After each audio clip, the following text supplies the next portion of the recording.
down in the town at the east end of the Lees, leading down to the harbour, there's a road that's now called the Road of Remembrance. In previous times it had been called variously the Slope Road, Church Hill, Church Road. But it was renamed in 1923 as the Road of Remembrance. There are various figures given for the number of soldiers who've marched down that road. Well, I think one of the most iconic images of Folkestone in the First World War is a scene that shows soldiers cheerily marching down the hill. Some of them are waving to the camera.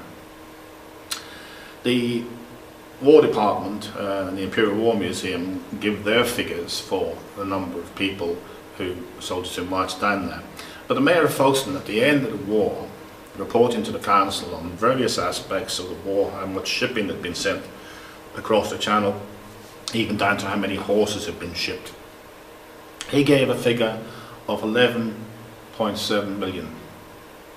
He also gives a figure for returning soldiers who'd come on rest and recuperation and stayed in the various rest camps and were going back, and of course they were included in the figure.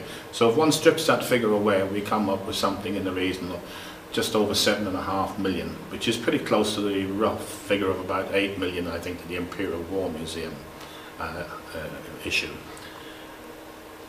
What must be remembered too about the Road of Remembrance, that people marched down it, our soldiers going to the front, but at the outbreak of war there were people who marched up it, and they were various nationalities, particularly German, because up to the First World War most of the hotels, the waiters would have been Italians or Germans, and in the case of the many bands that played on the Lees and in the Marine Gardens, a lot of them were actually Germans. So of course at the beginning of the declaration of war, a lot of them tried to make their way home to the fatherland and were rounded up by the Royal Irish Fusiliers and marched up the Road of Remembrance and then taken to Shorncliffe Camp and then on to other places to be interned.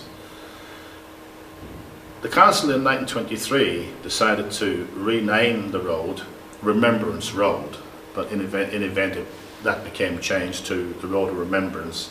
And the cairn that we can see not far from the War Memorial at the top of the hill has an interesting story.